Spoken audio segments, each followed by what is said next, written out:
Pharaoh and his officials changed their minds about them and said, "What have we done?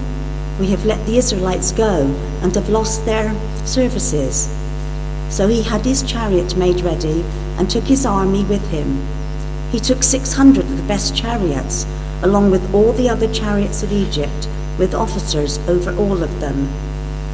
The Lord hardened the heart of Pharaoh, king of Egypt, so that he pursued the Israelites, who were marching out boldly. The Egyptians, all Pharaoh's horses and chariots, horsemen and troops, pursued the Israelites and overtook them as they camped by the sea of Pi-hahiroth, opposite Baal-zephon. As Pharaoh approached, the Israelites looked up, and there were the Egyptians marching after them. They were terrified and cried out to the Lord. They said to Moses, "Was it because there were no graves in Egypt that you brought us to the desert to die? What have you done to us by bringing us out to Egypt? Didn't we say to you in Egypt, 'Let us alone, let us serve the Egyptians'? It would have been better for us to serve the Egyptians than to die in the desert." Moses answered the people, "Do not be afraid. Stand firm and you will see the deliverance the Lord will bring you today. The Egyptians you see today will never see again. The Lord will fight for you. You need only to be still."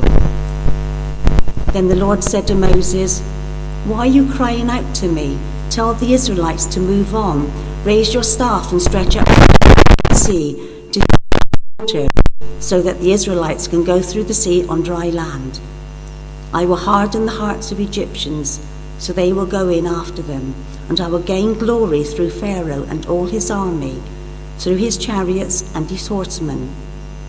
The Egyptians will know that I am the Lord, when I gain glory through Pharaoh, his chariots and his horsemen." Then the angel of God, who had been traveling in front of Israel's army, withdrew and went behind them. The pillar of cloud also moved from in front and stood behind them, coming between the armies of Egypt and Israel. Throughout the night, the cloud brought darkness to the one side and light to the other, so neither went near the other all night long. When Moses stretched out his hand over the sea, and all the night the Lord drove the sea back with a strong east wind and turned it into dry land.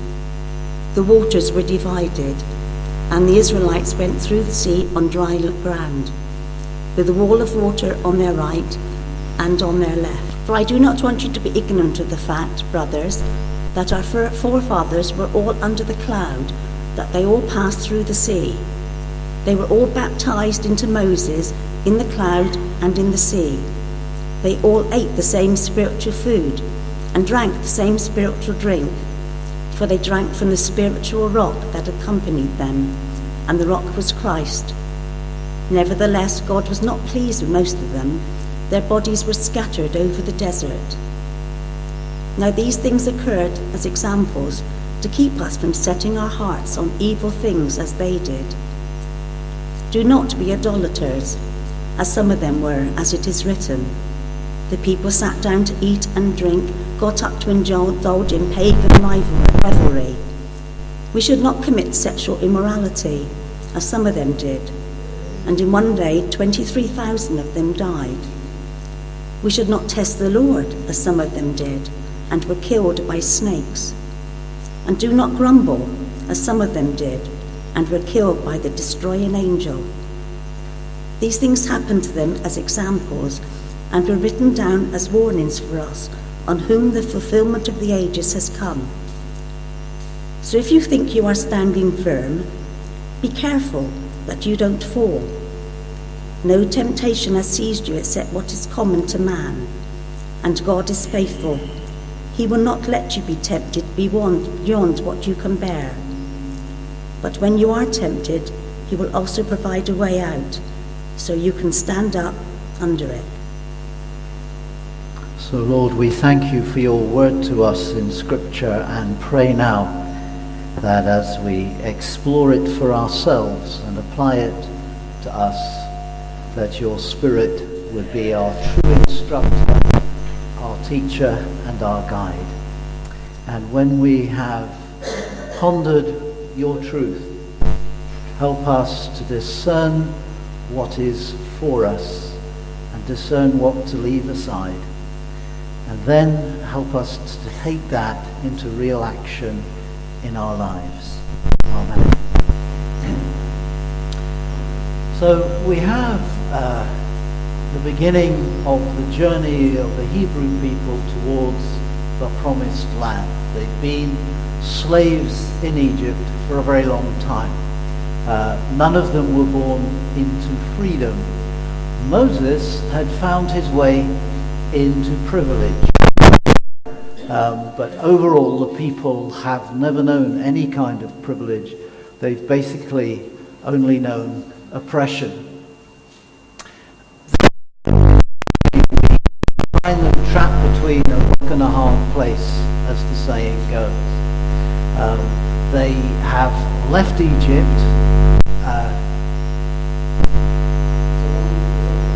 Say about the background, but I'm going to assume one of two things. Either you already know enough, or that you're going to say, well, you know what, I've got a few minutes before the match this afternoon. I'll just sit down and quickly read from the book of Exodus and try and pick up on a couple of things about the background. The background's quite important. So, in brief summary, their ancestors were economic migrants.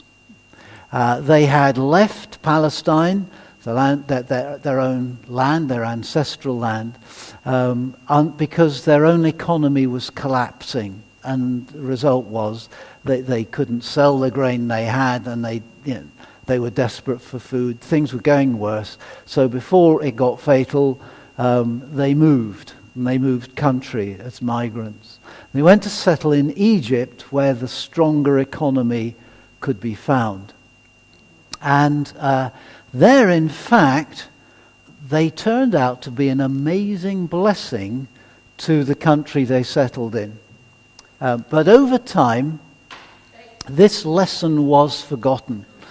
And bit by bit, over time, as this was forgotten, so the Hebrew people increased in number, and the Egyptian people, particularly those in places of power, became concerned that the migrants were becoming too numerous and too influential and changing the nature of the country and the culture.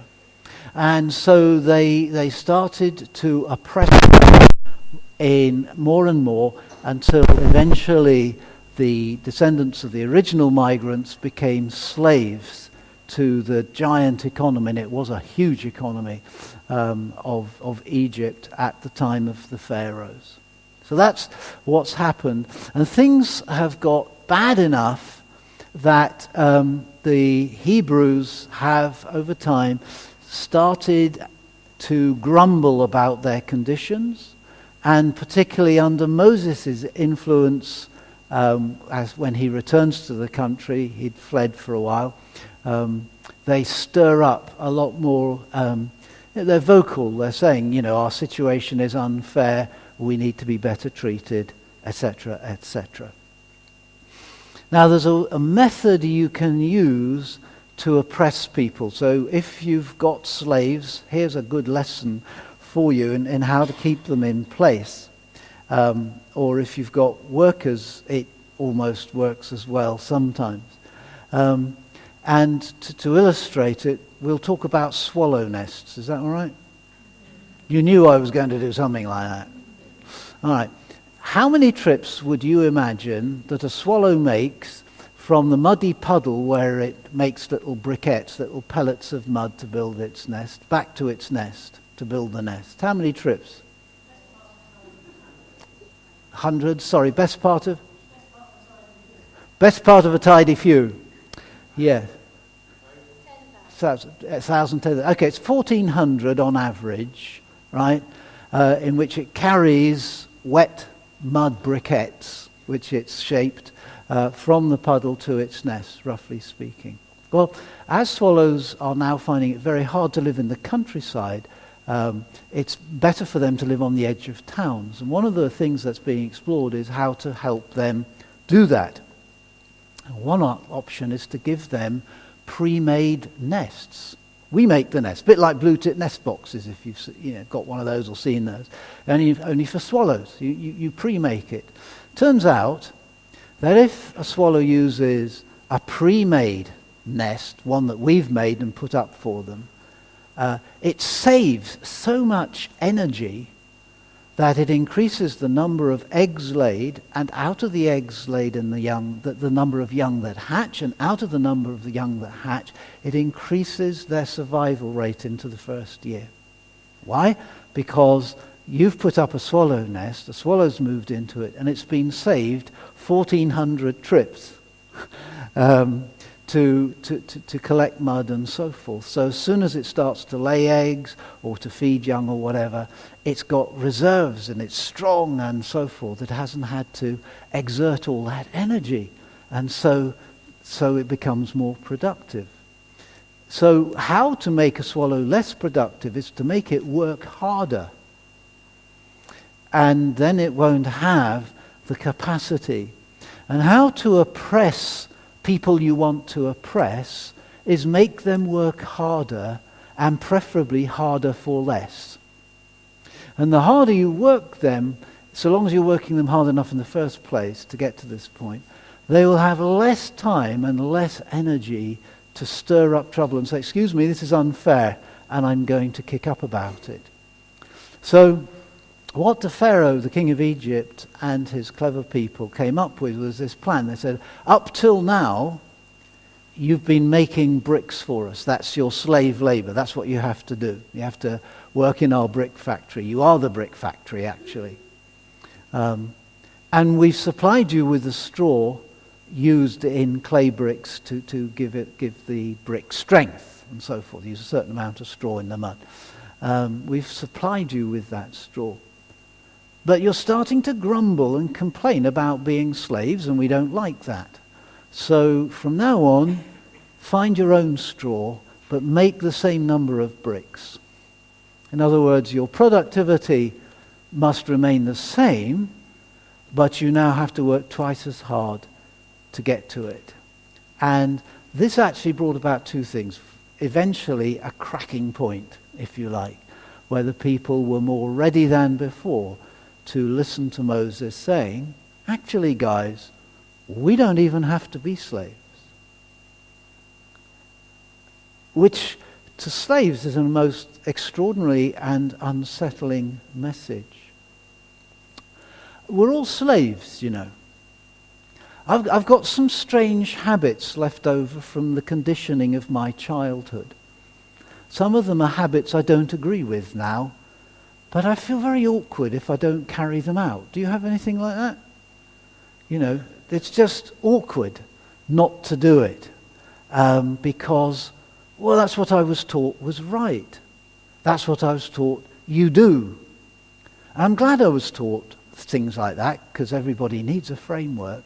But it's very hard when you go, I'm not sure that is right for now.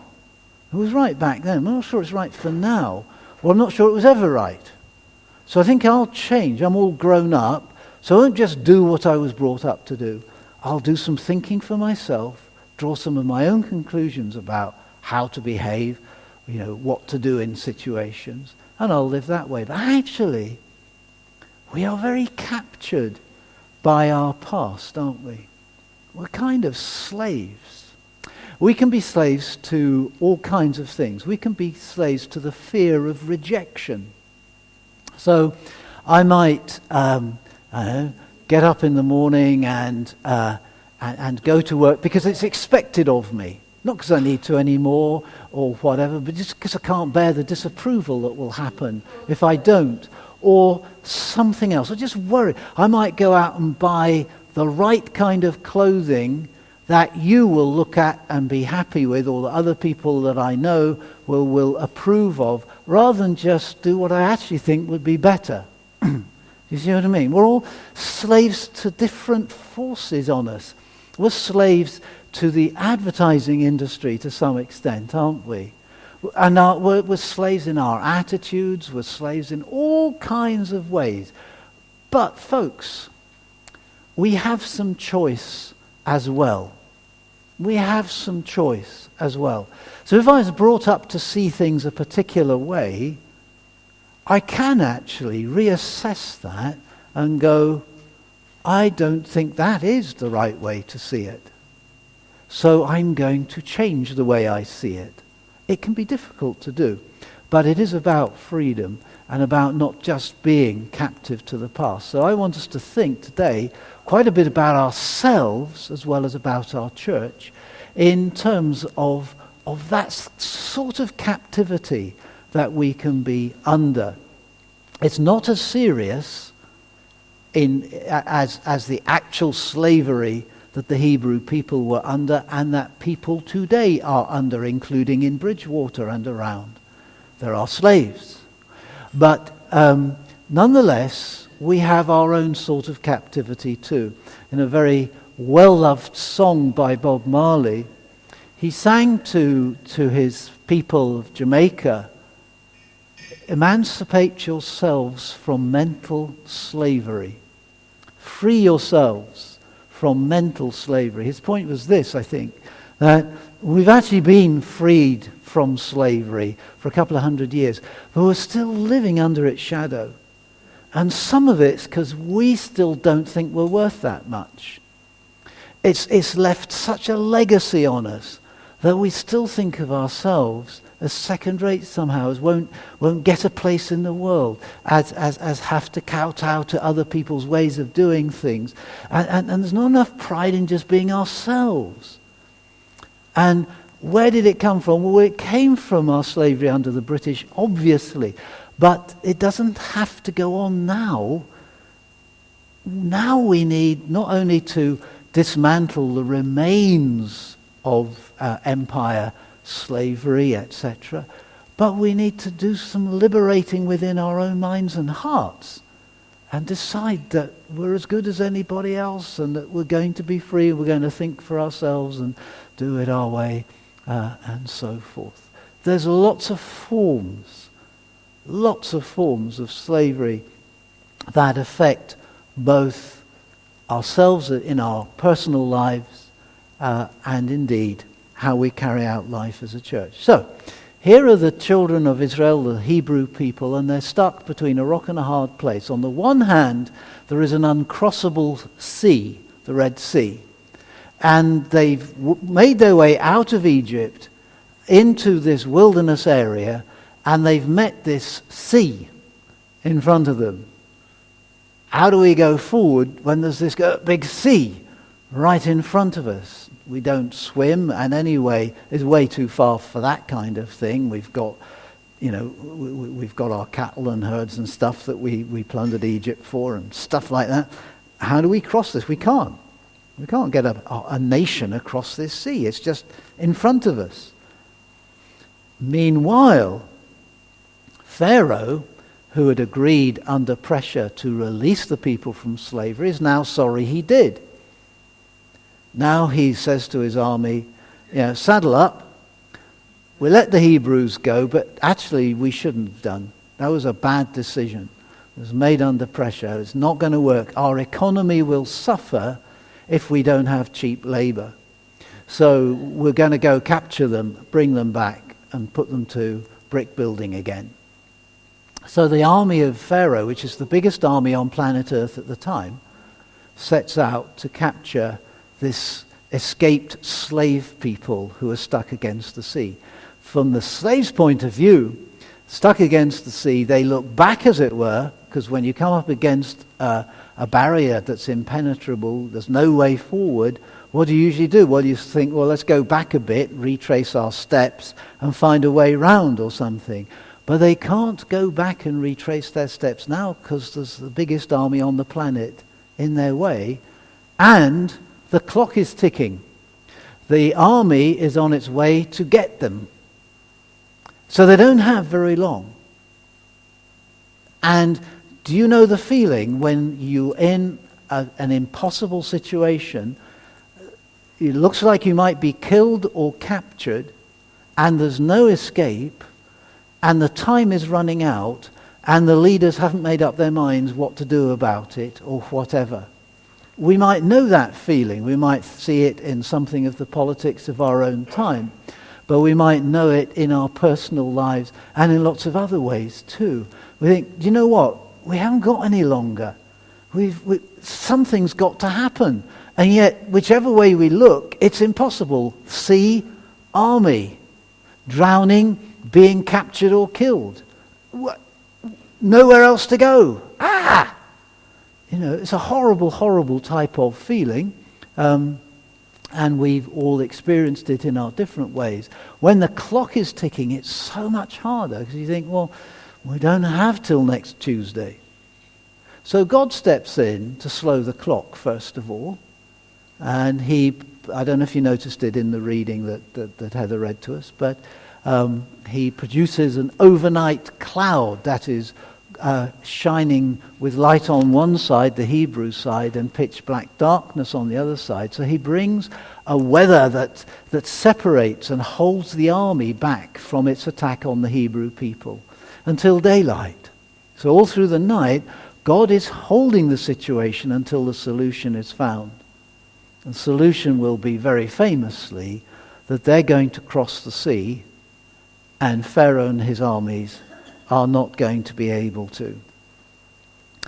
What's really important for us, I think, is to understand this point that when we face crisis and difficulty in our personal lives or as a church or whatever, when we face challenge or problem, that we have a measure of choice. And we can choose to have more choice as well. And sometimes we won't. Sometimes we'll prefer the slavery. So whenever there's a dilemma or an issue, you're going to choose your basic approach to it. And although you were born with a certain disposition, and although life has shaped you in a particular way, it has not removed all your choice. Here's the basic choice that they are faced with. They can either see their situation as the route to a positive future promised by God and certainly there to be had. Or they can see themselves as simply losing the past that they understand. That's a situation which you will make a choice about. You'll make a choice about it as we talk about the future of our church.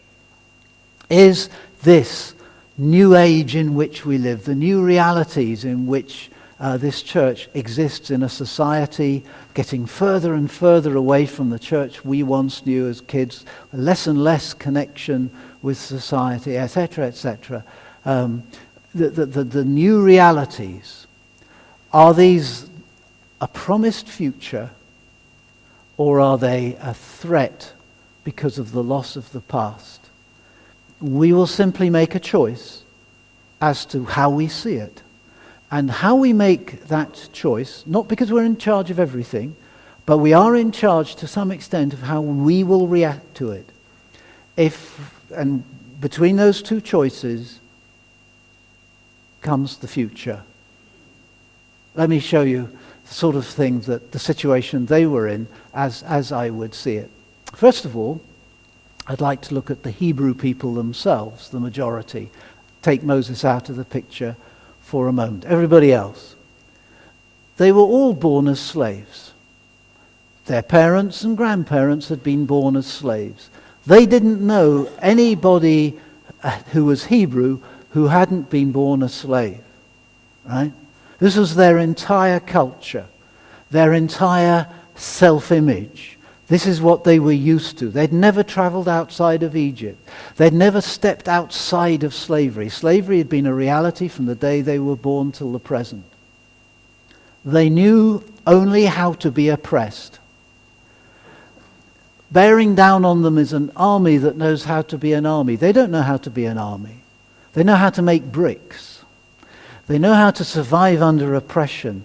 They know how all the different skills that oppressed people have for managing day by day, but they are not skilled for this situation in which they find themselves. They've left the only place they've ever known, Egypt, and the only condition they've ever known, slavery, To walk with God into a wild place called wilderness, where they've never been before, don't know anybody who's been there, don't know the way, don't know how to live there, and don't know quite where they're going, except it's the land of their ancestors that God has promised to them.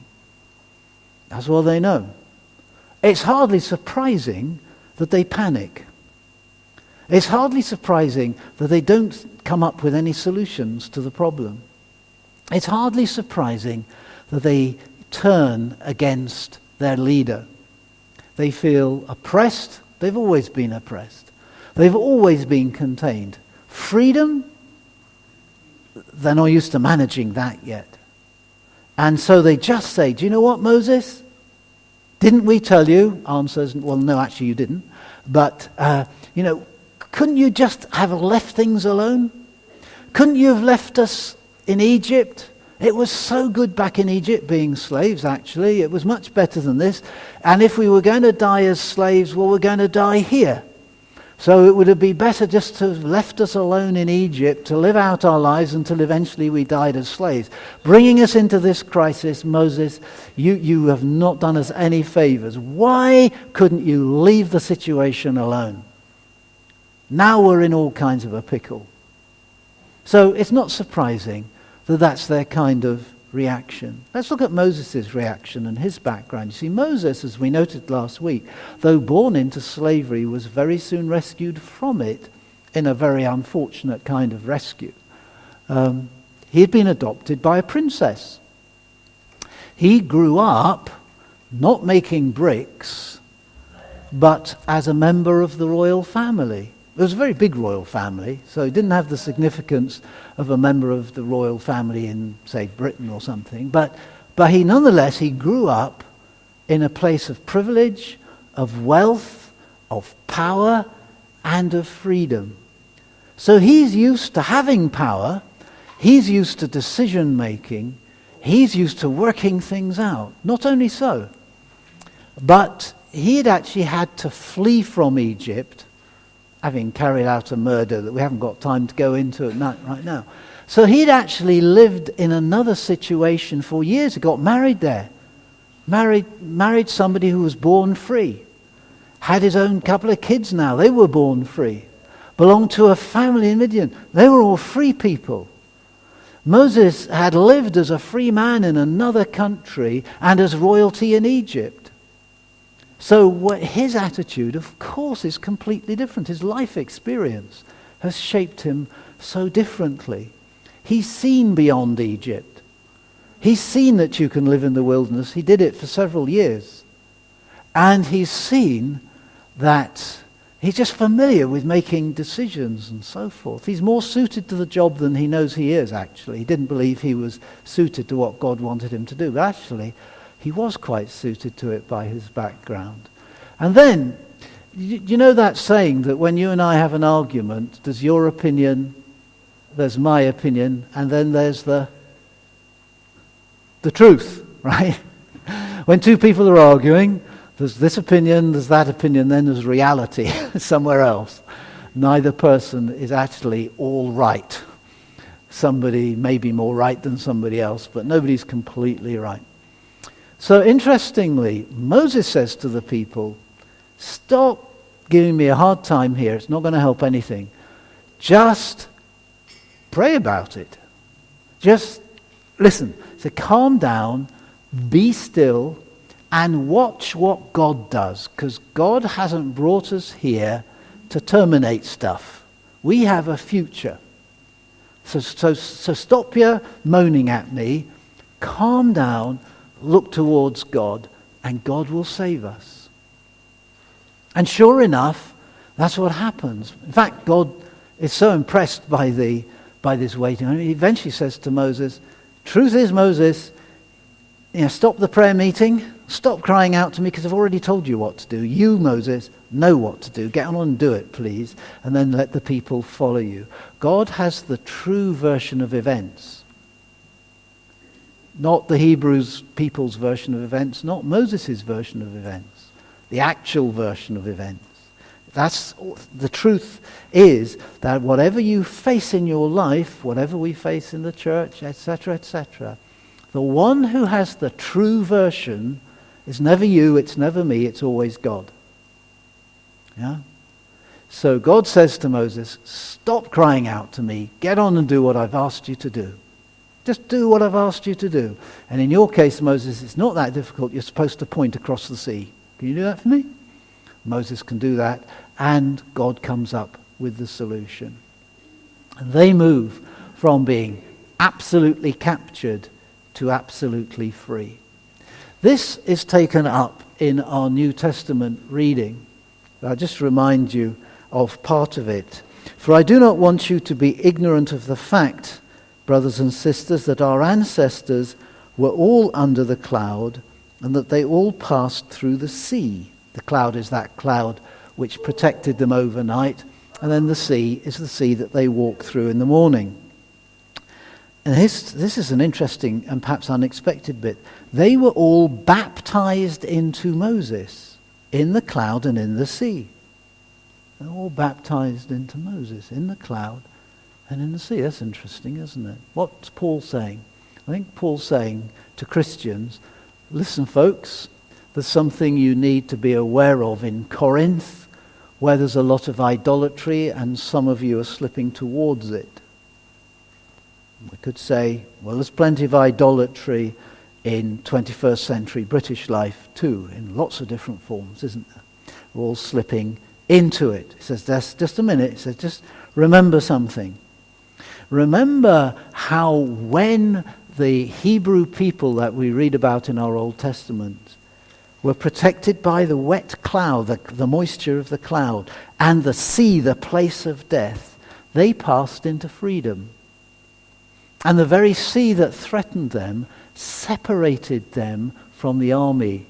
And from the day that sea closed back behind the people of the Hebrews, they were a free people. The Pharaoh's army could not pursue them any longer because the barrier was back in place. What is the sea? It's the place of death. I ask Pharaoh, his army drowned in it. Right? It's the place of death. So what God did was take a place of death and use it to save his people and give them life. He took a place of death, a sea you can't cross, and used it to give them a free life as his people and lead them to a promised land. Don't forget it. Because those people, when they crossed that sea, went through that place of death, they became bound not to slavery, but to God. Bound not to brick making, but to the law of Moses, that they were now, in effect, baptized into it. It was their means to freedom, and it meant they were committed to God through the law of Moses. We are the New Testament people. We're not under the legislation of the law. But looking back at it, we learn things and see things and are informed. So be informed of this. When you have given your life to Christ, when you have passed through the waters of baptism, which represent you dying in a place of death and coming up into a place of freedom and new life, understand that you have bound yourself to Christ. Not to the law of Moses as they were, but to Christ. And now Christ is everything to you. And now you live for Christ. Now you don't live for the other stuff. Now it's Jesus. So you need to understand that what looks like death can be for you the way to the resurrection life. God used the death of Jesus, the cross of Christ, to bring his people into a new reborn life. It's yours for the taking. He says, don't compromise it. Remember this, that you've begun a journey by passing from death to new life in Christ. You haven't reached the end of the journey. Understand that God has the next steps for you. Understand that making the next steps, don't make stupid mistakes like they made. Happily, he says, we have it written down for us in Exodus. You can read it and you will see that when you're on the journey with God, it is not that you've suddenly become perfect. Rather, you're simply on a journey. You're just moving forward, that's all. You haven't become perfect. And here's the truth for you and for me and for our church. I've never been perfect, and neither have you. Just on a journey, that's all. Hopefully a journey in which we're improving under Christ, following him, negotiating the hazards along the way, free from our slavery to death, the fear of death, to the ways that the world wants us to behave, but which we don't want to behave that way because now we belong to Jesus, etc. We are freed. We are free to live this life and eternally in Christ, for Christ, through Christ. We are free. Right? And we are on a journey. I've never been perfect. You've never been perfect, but all of us can improve. And here's a really important point for us together. There never has been a perfect church on this planet, ever. There isn't a golden age of the church. The church has always been on a journey. It's never stood still for very long, right? There isn't an Egypt to go back to except in a slave mind that says, it used to be better. Well, was it? In some ways, maybe. But in other ways, I don't know. Not. But either way, it's over now. The future with God is what counts. We can learn from the past, but never imagine that in the past it was somehow the great time. No, we've always been on a journey, and the journey will continue.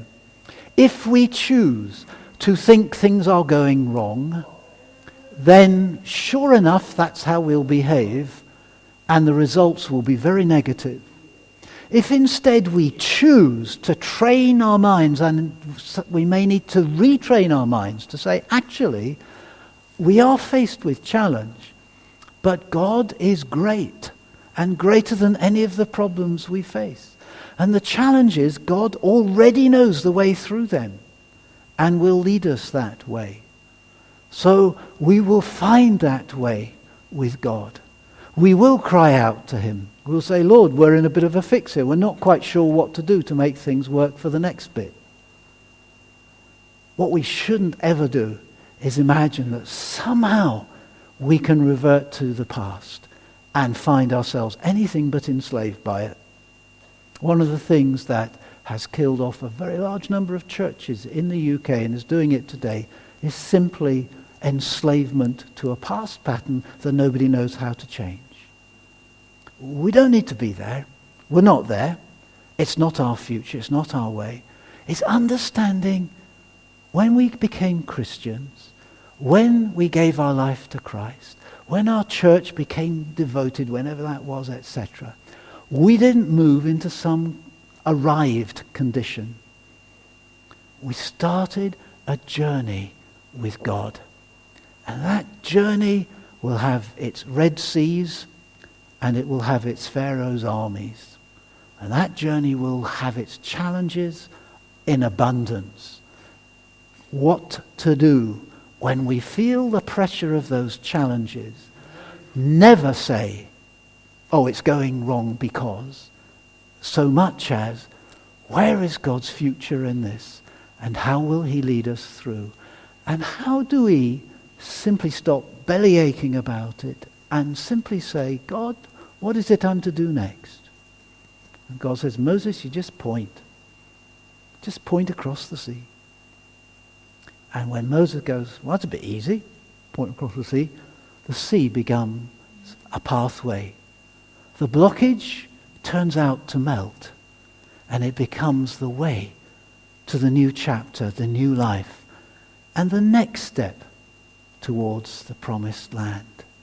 Whether it's a personal crisis in your life, or whether you're thinking, things are tough for the church in our time and place. Only stuck between the sea and the army. And we'll have our different opinions as to how to handle that. God actually has the right opinion, and he will lead us through. We just need to listen to his voice and to follow and promise is in the future. That's all. Don't see a problem where there isn't one, or in effect you'll behave as if it's there. Instead, see that God has a future and follow into that, bound to Christ in our baptism, in our faith in him. Amen.